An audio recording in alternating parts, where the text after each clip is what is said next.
Hi friends, आज मैं आपको बताने जा रहा हूँ मैथ क्लास 12 एक्सरसाइज 11.3 का क्वेश्चन नंबर 4। यदि आपको कोई भी डाउट हो तो आप हमें कमेंट बॉक्स में लिखकर बता सकते हैं। और तो चलिए, निम्नलिखित स्थितियों में मूल बिंदु से खींचे गए लंब के पाद के निर्देशांक ज्ञात कीजिए। तो ये सब दिया है और इसी का हमें निर्देशांक ज्ञात करना है। तो चलिए चलते हैं हम अपने क्वेश्चन नंबर फर्स्ट पे। क्वेश्चन नंबर हमारा फर्स्ट यहाँ पर है, देखिए। चलते हैं हम क्वेश्चन पर अपने।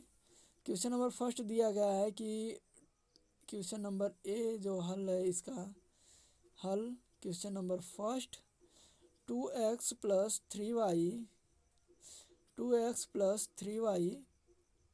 Plus 4z minus.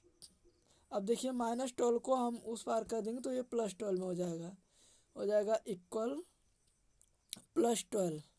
इसे ये धनात्मक हो गया।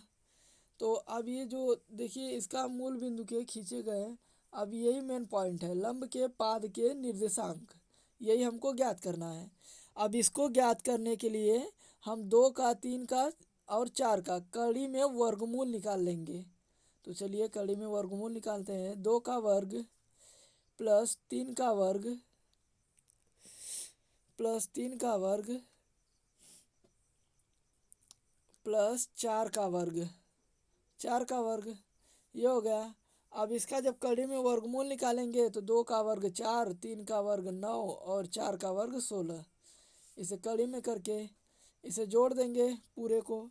तो पूरे को जोड़ेंगे तो आ जाएगा कड़ी में 29।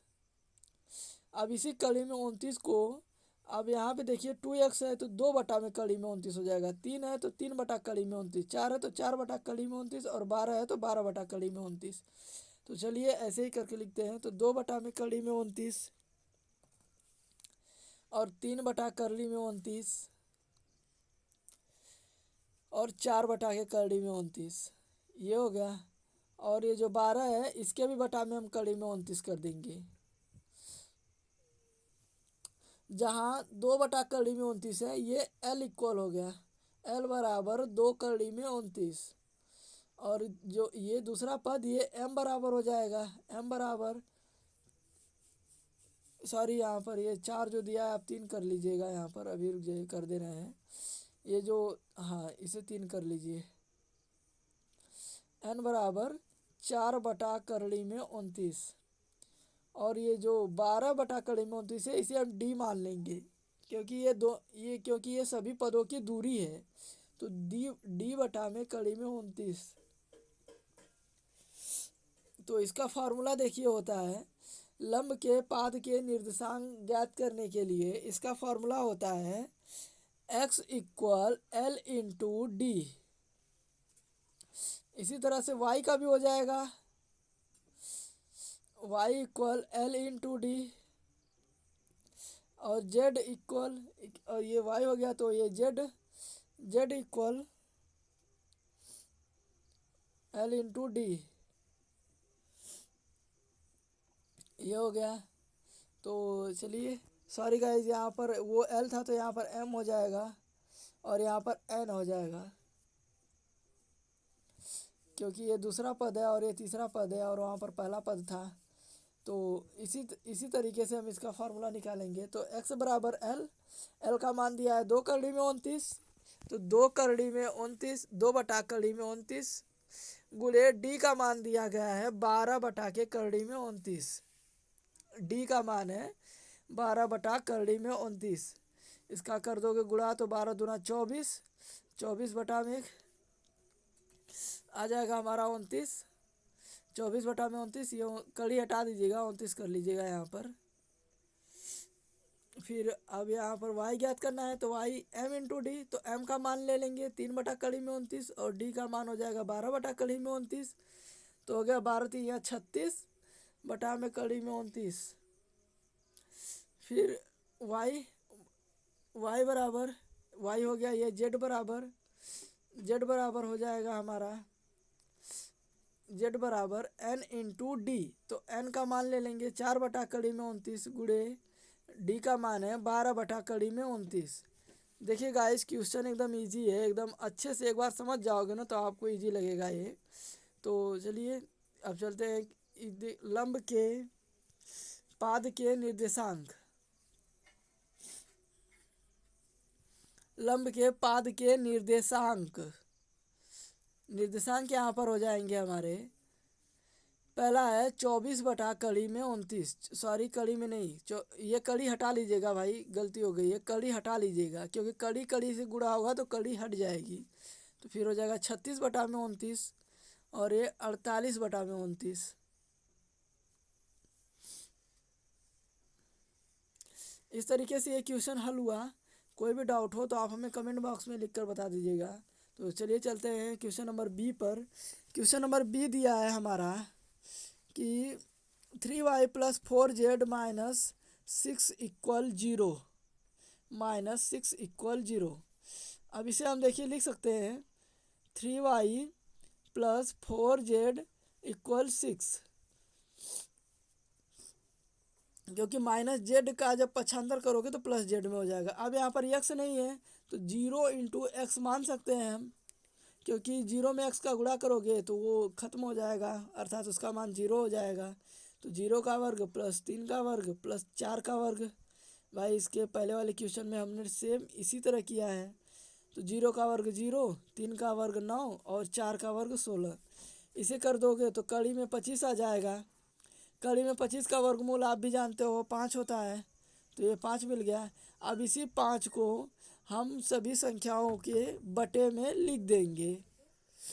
इसी 5 को सभी संख्याओं के बटे में हम लिख देंगे। तो चलिए लिखते हैं। हो जाएगा 0 बटा में 5 एल बराबर, ये हमारा हो जाएगा एल बराबर 0 बटा में 5, एम बराबर 3 बटा में 5, 3 बटा में 5 और n बराबर 4 बटा में 5 और d बराबर हो जाएगा 6 बटा में 5।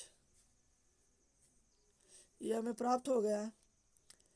अब इसी तरीके से हल करेंगे। ये देखिए फार्मूला हमारा है, इसके जो पहले वाले क्वेश्चन को हमने हल किया था उस क्वेश्चन में हमने फार्मूला लिखा था।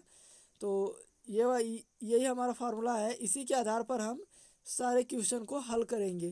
क्वेश्चन नंबर 4 में जितने भी क्वेश्चन दिए गए हैं उन सभी क्वेश्चनों को इसी फार्मूला के आधार पर हल करेंगे। तो चलिए देखिए फार्मूला दिया गया है। तो यहाँ पर आप ज्ञात करेंगे x इक्वल एल का मान हमें पता चल गया है 0/5।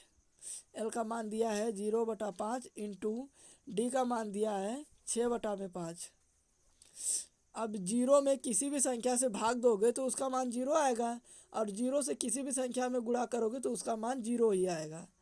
तो फिर y बराबर m इंटू डी होता है, तो m का मान 3/5 और d का मान 6/5, सॉरी ये 6/5। तो हो जाएगा 6 × 18 और 5 × 25, ये हो गया।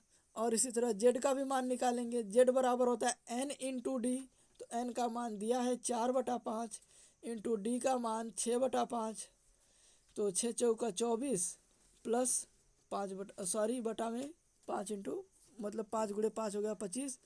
तो लंब के पाद के निर्देशांक हो जाएंगे हमारे, लंब के पाद के निर्देशांक ये हो जाएंगे 0, 0, 18/25 और 24/25। ये हमारा हो गया। इस तरीके से ये भी क्वेश्चन हल हुआ। तो चलिए चलते हैं अपने क्वेश्चन नंबर सी पर।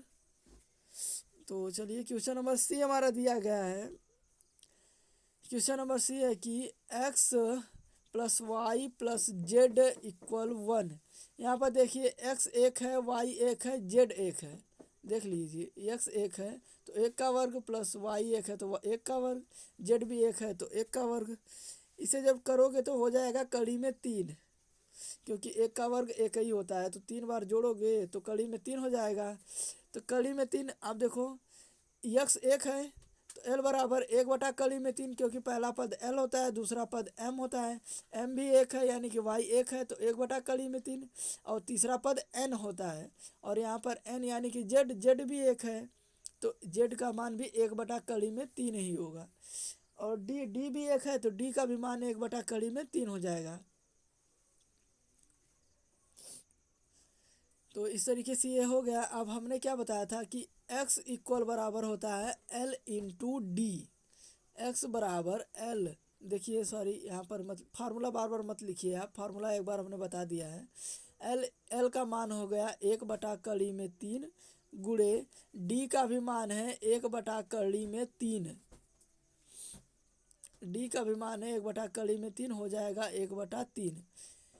ये हमें x बराबर प्राप्त हो गया। अब y बराबर होता है m इंटू डी।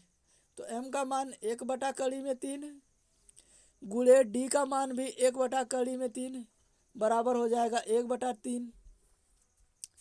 ये y बराबर हो गया। अब z बराबर देखिए, z बराबर होता है n इंटू डी। z बराबर n का भी मान 1/3, n का भी मान 1/3 गुणे डी का भी मान 1/3 हो जाएगा 1/3। इस तरीके से क्वेश्चन नंबर सी भी हल हुआ। अब देखिए लंब के पाद के निर्देशांक, लंब के पाद के निर्देशांक ये हमारा हो जाएगा, जो सभी आया है भाई XYZ बराबर 1/3 1/3 1/3। XYZ का जितना भी मान आया है उसे हम निर्देशांक मान लेंगे। तो यही हमारा आंसर है। तो चलिए चलते हैं क्वेश्चन नंबर डी पर। क्वेश्चन नंबर डी देखिए क्या दिया है। क्वेश्चन नंबर डी है कि 5y प्लस 8 इक्वल 0। इसे हम लिख सकते हैं कि 5y बराबर -8, 5y बराबर -8, इसे हम लिख सकते हैं। और एक और लिख सकते हैं y बराबर -8/5। अब देखिए y यहाँ पर 1 है और z भी हमें कुछ नहीं प्राप्त है और x भी नहीं प्राप्त है। तो देखिए कैसे हम उसे प्राप्त करते हैं। तो इसे हम मान लेंगे 0 into x plus 1 into y plus 0 into z बराबर हो जाएगा -8/5। तो चलिए यहाँ पर देखिए, तो 0 इंटू एक्स है, एक्स का गुणांक 0 है तो 0 का वर्गमूल कर देंगे। तो ये 5 है भाई, इसे 5 बना लीजिएगा। तो एक्स का गुणांक 0 है तो 0 का वर्ग प्लस 1 का वर्ग प्लस 0 का वर्ग, ये हमारा हो जाएगा कड़ी में 1 इक्वल 1। ये 1 हो गया।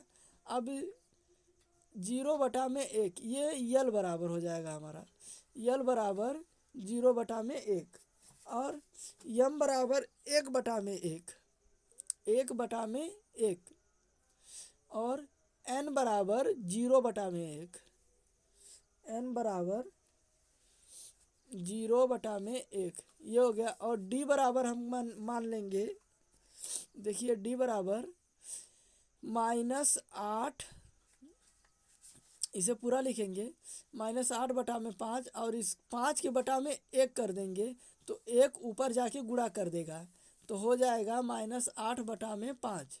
ये हमारा सेव वही प्राप्त होगा।